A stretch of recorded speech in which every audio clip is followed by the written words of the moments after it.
We all came together to remind you that you are at the right place at the right time with the right people with the right thoughts. It is in your imperfection that you are perfect for such a time as this. Yes, yes. Hey! I love you guys. Oh my God, you look so wonderful. Can you turn that music back on a little bit? I think we have reached it. Hey! Hey! Hey!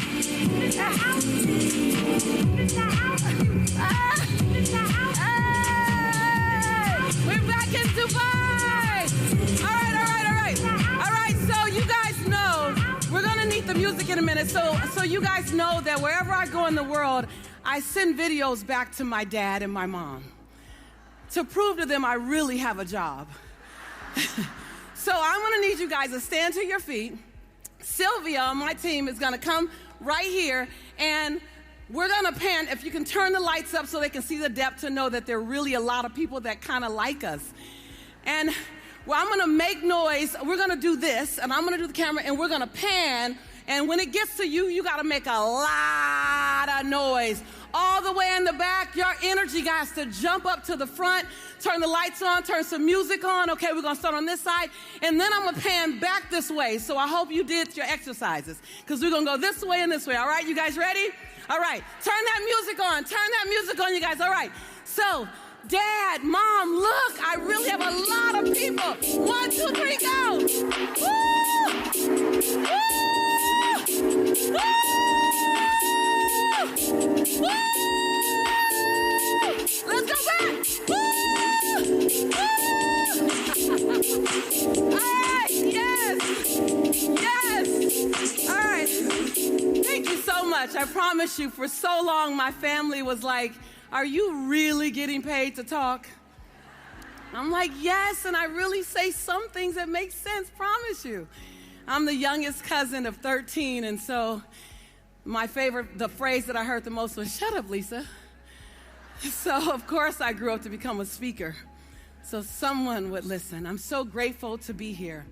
I'm so grateful to be back home, both in Dubai and at Mind Valley. Like, what a great time. What a great season. What a great space. What a great moment in time to be here. We've navigated through so much. And because you're here, it says something about your spirit. It says something about your soul. Right? Yes, yes? It says, see, I wasn't even going to do that, but y'all just waiting on me to do it, huh? It says something about your tenacity. So I came, and when Vision called, it was an easy spiritual yes. It was a hard geographical yes, because I have a lot of things that I was doing in places that I'm going. But I said I can't miss being here, because there's someone in this audience. Yes. There's someone in this audience that this is your change time. This is your evolution time. This is your rebirth time. This is your re-choose time. This is your recalibrate time. This is your redirect time. This is your time. Yes, yes? This is your time. Yes, yes? So we all gather just to stand in agreement with you. We all came together to remind you that you are at the right place at the right time with the right people with the right thoughts. It is in your imperfection that you are perfect for such a time as this. Yes, yes? At whatever your age is perfect. You needed to have all those years behind you. Or you need to have all those years in front of you. No one can do it like you. And so I just came to Dubai just to affirm, to invite you to take your voice and take it to the next level. I want to ask you the question, what would your soul say if you gave your soul the microphone? If you didn't think about your thoughts, if you put beside you all of the negative thinking or the limited thinking, no one who looks like me, no one who's my age, no one who come from where I come from, whatever that conversation is, and you gave your soul the microphone, and your soul said something to you, what would it say? What should you be doing? What would you be saying? How would you dance? How would you make it work? What would you sing from the mountaintop? How would you let your heart open up? How would you shed the cultural limitations or the gender limitations? How would you shed the religious limitations, the financial limitations, and just let your soul sing? Oh, I came here to talk to your soul. Now, your mind will be engaged, your heart will be touched, but your soul will be expanded because I came for your soul. Yes, yes? Y'all just gonna do it. I look at my life and I travel the world, for by the grace of God, I travel the world and I inspire people and I autograph stuff and I take pictures with the cutest people on the planet. I will be taking pictures later. All the cutest people on the planet join me. I look at my life and I go, that's unrecognizable. Because I was just sitting with a good friend and I was saying in 1997, I was diagnosed as clinically depressed. And I remember when the Dr. Bray, I'll never forget her, tall, beautiful English woman, and she said, Lisa, you are clinically depressed. And the word depressed I couldn't process it. See, I was already a motivational speaker. I was already doing something. I was already making other people happy. Anybody mastered making other people happy? I had mastered making other people happy. Mastered. And so how could I be depressed? I'm like the happy girl. She said, you're depressed. And then she put in front of me a piece of paper, and I saw two things I never thought I'd see together: Lisa Nichols and Prozac. She prescribed for me an antidepressant medication. And so that day I went home and I said, Doc, can I try something different? Because sometimes you forget who you are. Yes, yes? You get so caught up in the role. I knew I was Jelani's mother. I knew I was my father's daughter. I knew I was the executive director of the Girls Club of Los Angeles. I knew I was his former fiance. But I had forgotten who I was. And sometimes enough time passes when you forget how strong you are. You forget how powerful you are. Or you're not aware of how powerful you're becoming. Yes, yes? You're not aware of how amazing, how many colors you have in your wingspan. You've seen 3 colors, and your 3 colors have impressed some people. You didn't know that you had 19 more colors in your wingspan. And so I just stopped by to push and expand and stretch any form of mediocrity. I wanted to make sure that I was here so that you can hear, what does the sound of my soul sound like? Not dancing to my children's beat, not dancing to my spouse's beat, not dancing to my family's beat, my cultural beat, not dancing to my bank account's beat, but dancing to the beat of my soul. See, my gift is helping people put words that are impactful out into the world. Help you wrap the words in such a way where people get them, they can understand them, and they remember you. That's my jam. And it took me a long time to stand in that gift. I kept discounting the gift. How many of us raise one hand or raise 2 hands if you know you got something special in you and you have a tendency to keep discounting the gift? Look around if your hands are up so you see that you're not alone. I kept discounting the gift. I kept negating it because I thought if it's a value, it gotta be hard. Suffer. I come from a Baptist background, so Baptist is like suffer, suffer, suffer, and then in heaven it'll be better. And I want to see my better now. I believe that the divine that I serve, the divine that you may serve, I believe that we're supposed to have happiness now, joy now. I believe that my truth is supposed to be spoken. And guess what? I believe that my truth changes from season to season. And I get to redefine who I am in my truth, and so do you.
but to be responsible for how you make people feel.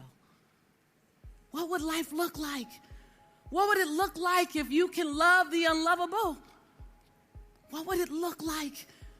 What would it look like if you spent every day working to blow your own mind? What would it look like? What would it look like? Bring the camera closer to me if you can. You know that zoom lens. That's a big camera. I know you got a zoom lens.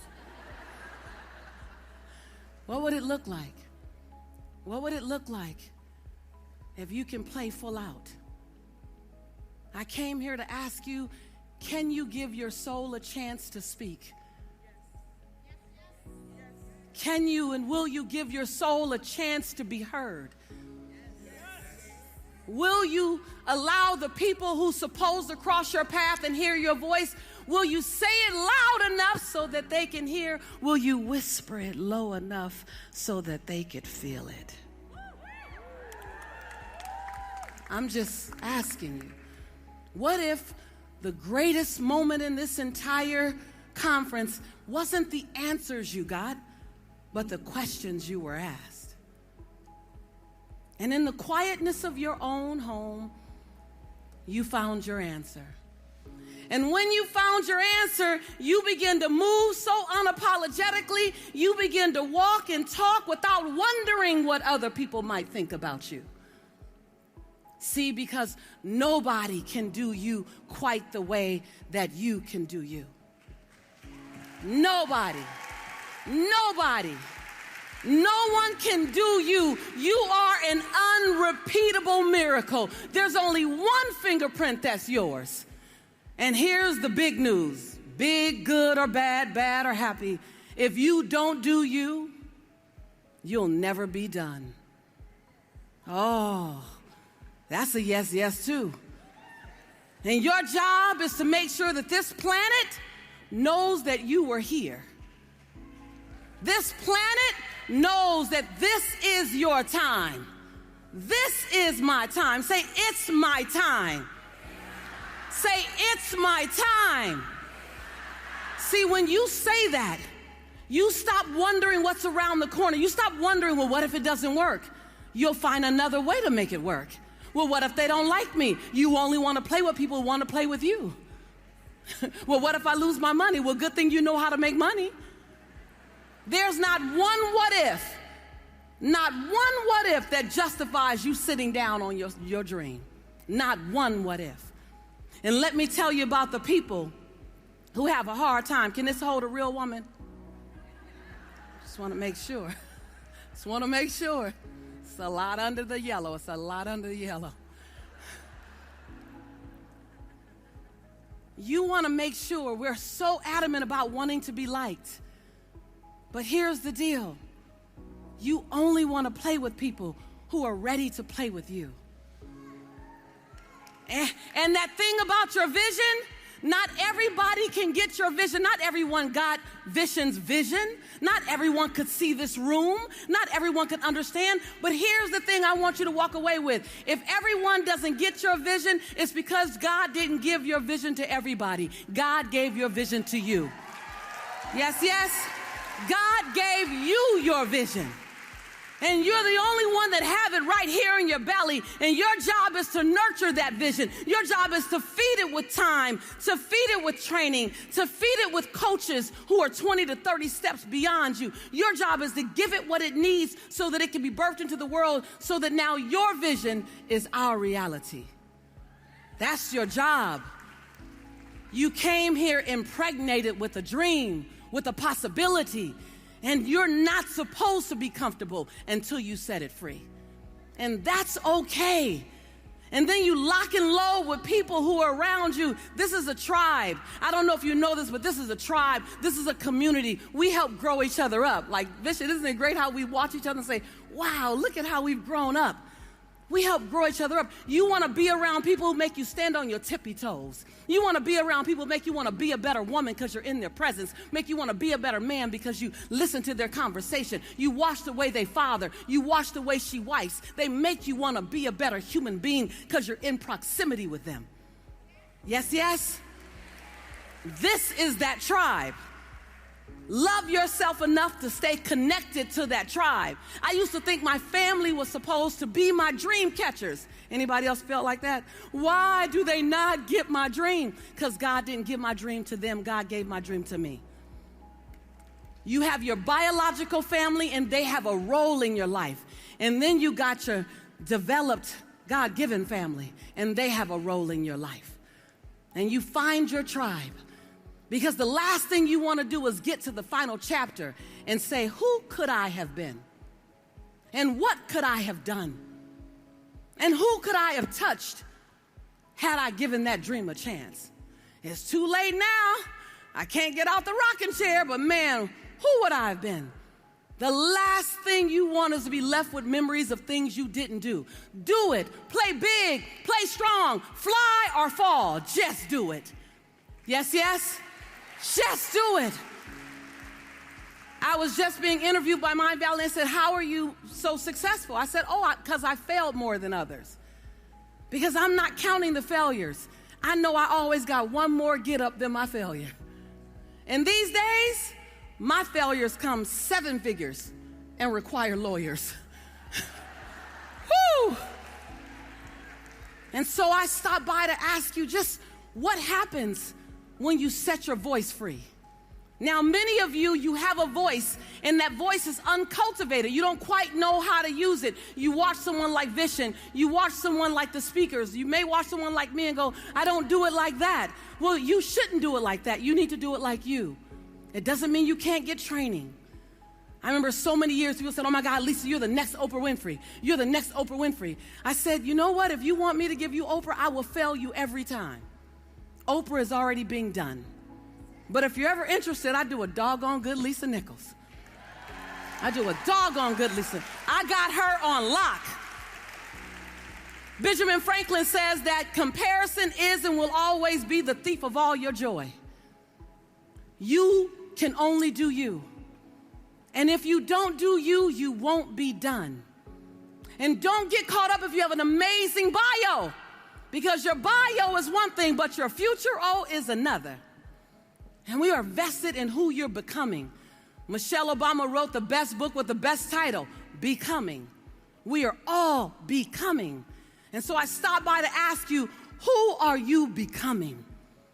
Who's sitting in the chair that you're sitting in right now? What does she look like 3 years from now? What is he doing 5 years from now? How many lives has she touched? How many people has he inspired? What are you doing and who are you becoming?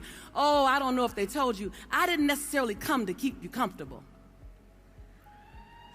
I don't mind. I don't mind that healthy tension in a room. I don't mind it at all, because when iron sharpens iron, great things happen. Yes, yes? And so this is that time when you look up and you go, wait, what part of me has to die away so the next part of me can be born? What part of me needs to sit down so the rest of me can stand up? What's on the other side of my fears? What's on the other side of my procrastination? I want to see what's on the other side of my hesitation. What's on the other side of my putting me last?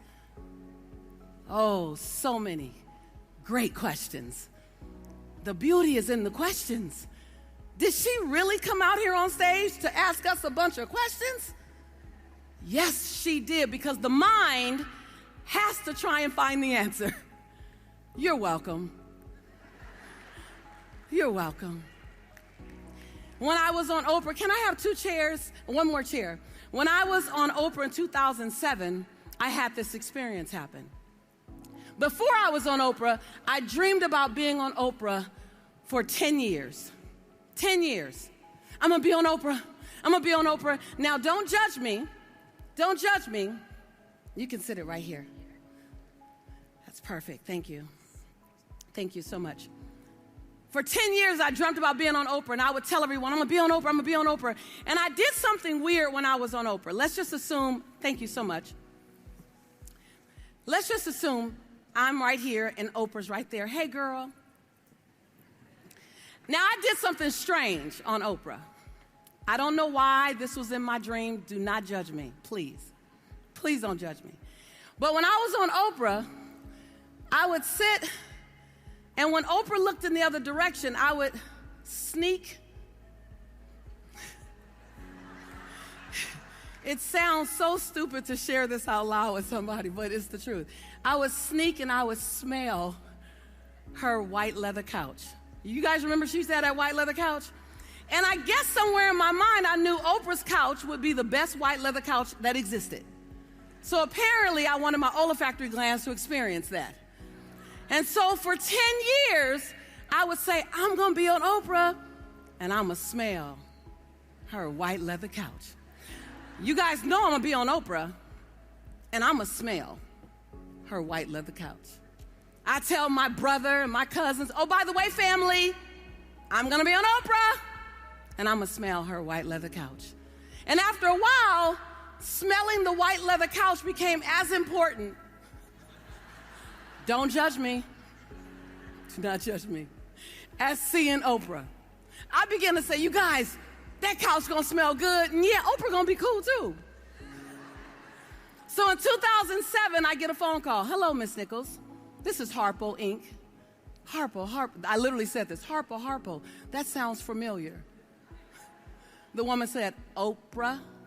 I said, yeah. That's what I thought. She said, Oprah loves your work in The Secret, and she'd love to have you on the show. I jumped off the phone. I said, yes, I'm going to Oprah, and I'm a what? I'm going to smell her cream leather couch. It's on. I was so excited, you guys. I had it all down to a science. I was going to wait until she looked the other way at Rhonda Byrne or at Reverend Michael Beckwith, and as soon as she looked away, I was going to sniff that couch. And I was going to come back. And I was going to come back and explain it and how it smelled to everybody. I get to Oprah. Anybody see us on Oprah? If so, you remember, don't you? I walk out on stage. 5 stools. I still get upset. It's been like 20 years and I still get mad. Like, shit, how would they do that to me? I'm mad. I'm on Oprah kind of mad. Now, you know I'm going somewhere with this story because in order for you to go to your next level, you got to own and embrace the one you're in right now. So I get to Oprah. It's 5 stools. We have a great show. She shoots an after show. During the commercial breaks, she talks to me on every commercial break. One commercial break, she tells me, you remind me of someone I know. And the next commercial break, I was too afraid to respond. I was like, okay. Next commercial break, she goes, it's me. Okay. Show's over. It's a great show. It's amazing. And I went off Oprah, and people kept saying, how was the Oprah show? I said, it was okay. It was great, but... Come on, you guys. How was Oprah? It was great, but... See, I couldn't see the whole blessing. There's so many people, you might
And right there in front of about 46 production crew members, I had to sit and apologize to God.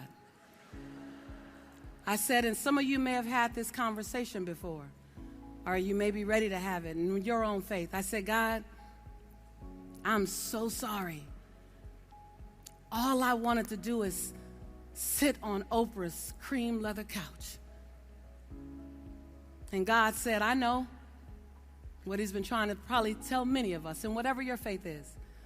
I know you've been trying to sit on Oprah's couch. Hello. And I've been trying to give you your own couch. Nobody can get your couch but you. Nobody can get your couch but you. And your couch might be wooden, and your couch might be cream, your couch might be green. You get a couch, and you get a couch, and you get a couch. Come on, y'all. You get a couch, and you get a couch, and you get a couch, and you get a couch, and you get a couch. Every single person in here, you get your couch. But if you think Amazon Prime is going to come to your door and deliver it, I got a cream leather couch for you. That's not going to happen. You got to open the door, go out with knees knocking and teeth chattering sometimes. People often ask me, Lisa, how did you get over the fear? I said, you assumed I got over the fear before I leaped. Sometimes you got to be willing to leap while you're still quivering. You got to speak while your voice still shakes. You got to show up while you're not quite sure what you look like. You got to be willing to get comfortable in your imperfection. You got to remember that other people's perception of you, as my grandma says,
I didn't know that woman.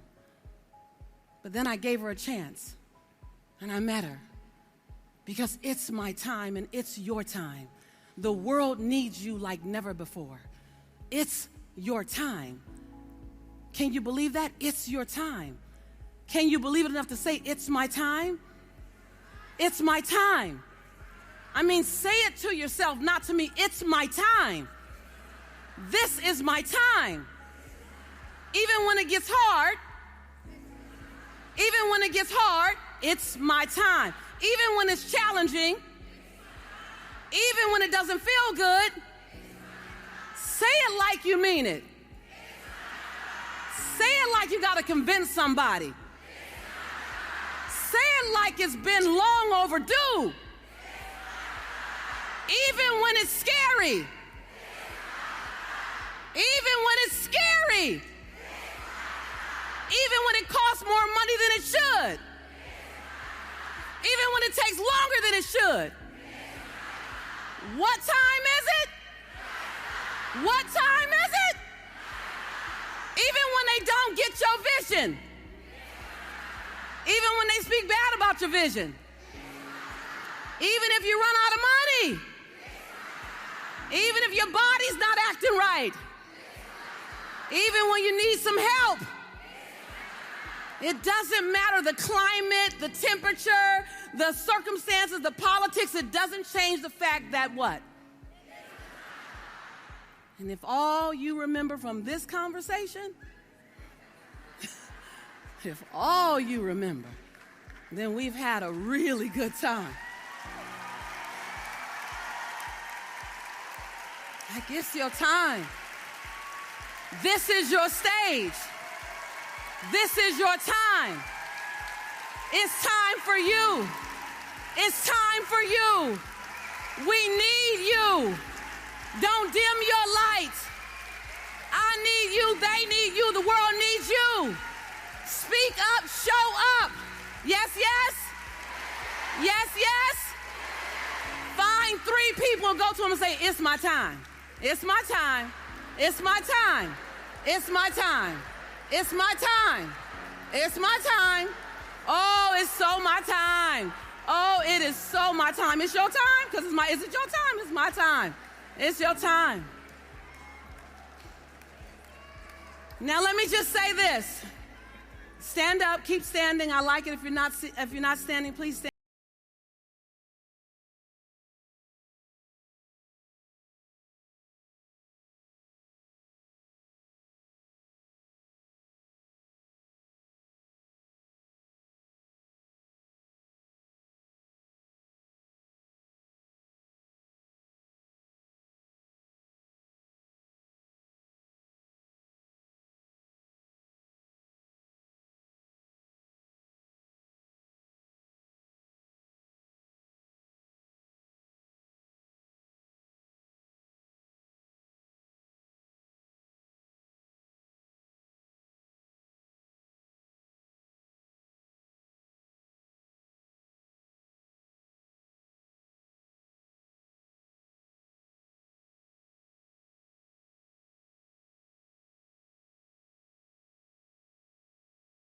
And one of my coaching clients said, Lisa, she said, what do? I gave her a set of mantras to do that really shifted everything for her. Because how many of you, just raise your hand if you're that person where you know there's a calling on your life, but you're still getting the skill set, you're still getting the techniques, you're still getting the courage, you're still collecting the things. You know it's a calling out there. You just got to get ready for the calling. Yes, yes? I had a client just like that, one of my coaching clients. And she and I worked together for a year. And each week she would try to do the things that needed to be done 6 months from now. I said, no, let's just handle this week. Let's handle this month. That will be waiting on us. And little by little, she got the courage. Little by little, she got the skill set. Little by little, she got the confidence. Little by little, she failed several times. But with the confidence, she fell forward and got back up. And I look at that coaching client, I look at other coaching clients, and I go, it's not about always soaring, it's about always getting back up. And so I want to leave you with this, because we won't be in the bathroom with you when you're putting your makeup on or you're combing your hair. We won't be in the car with you. You will be with you. And so I want to give you something to be with you that you can chant. This is my time, that's one thing. But I'm a big person of affirmations. I had to convince Lisa she was worthy of this stage. I had to convince her as a mocha skin, kinky hair, full lip, round hip girl that she was worthy of this stage. I had to talk her into this stage. And I had to talk her into this stage every single day. And I had to talk her into the contracts, the $100,000, the $250,000 contract. I had to talk her into her worthiness of those contracts. I had to talk her into a multi-million-dollar business. She didn't just get there. I had to talk her into it. You hear me? You guys hear me? Yes, yes? Because that chatter kept coming in. You, Lisa? You a C student. I said, well, I'm a C minus to be exact. But I'm still worthy. So let's just take a moment and let's make a declaration. And I'm known for this when I speak on stage. I'll come back. I'm going to come back and do a closing ceremony with you. That's going to be pretty special, so I hope you're here for it. But I'm real big on turning you into yourself before I leave. I don't need you to grandize me. I'm grateful of your love, but I need you to leave so full of what you can do, so full of your confidence on you, not necessarily wowed by me. I hope you love me as much as I love you, but I want to leave you full on you. Because when you can fill up on you, then you don't have to love anyone or serve anyone from what you need. You get to serve them from your overflow.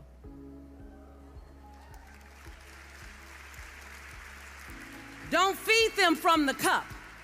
Don't feed them from the cup. Feed them from the saucer. Yes, yes?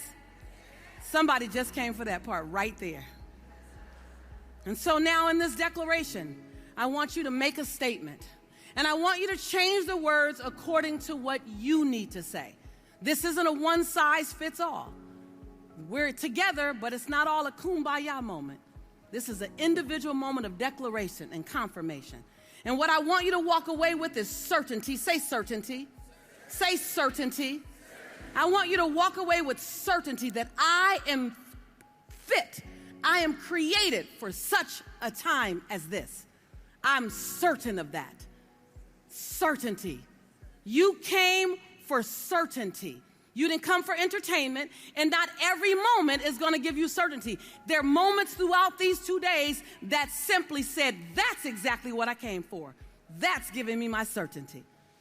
That's what you came for. And you walk away and you hold on to it. And as you leave, in the car, in the taxi, in the Uber, in the hotel, and I talk to myself all the time, you guys. Y'all might see me over at the hotel having a full-on conversation with Lisa. I'm quite fine with that. Because guess what? I gave up trying to be ordinary. So I don't mind people thinking I'm strange. There's so much freedom in being considered strange. Like you can do anything because you're already strange. Like there's freedom in strange, y'all. There's freedom in strange. There's freedom. There's freedom in your unique, unrepeatable miracle fingerprint. And so put one hand over your heart, whichever hand makes you feel good. Repeat after me. I was built for such a time as this. Everything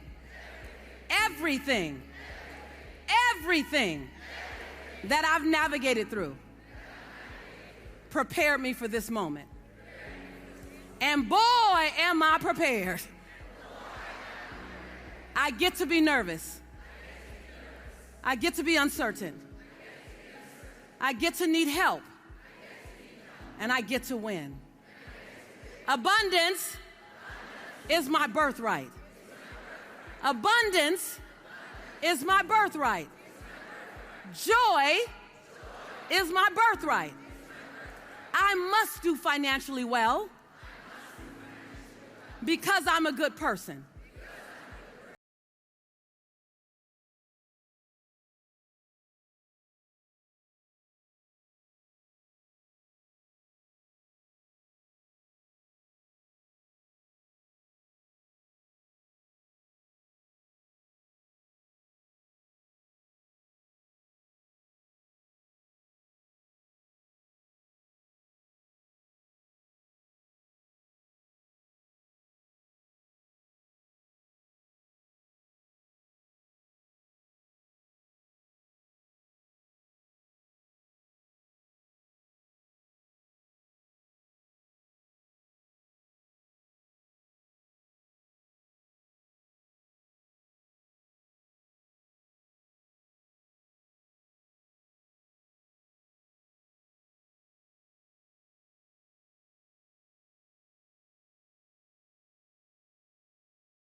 Someone who's 40, 14, or 4, they're watching the way you dance, the way you focus. They're watching the way you soar and the way you get up. They're watching you. And you get to inspire a world by the way you choose to be. So I just stopped by. I stopped by to stir your soul. I stopped by to say, this is your time. What is it? What is it? What is it? No matter how hard it gets, it's my time. No matter how challenging it gets, it's my time. No matter if you do it by yourself, on the good days, on the hard days, the world is so excited to meet the next best version of you. And as your sister friend, just know, whenever you hear me say that I believe in you and I love you, it's not a shtick. It's not a sign-off. It's not my signature close. It's because I believe in you and I love you. Be well.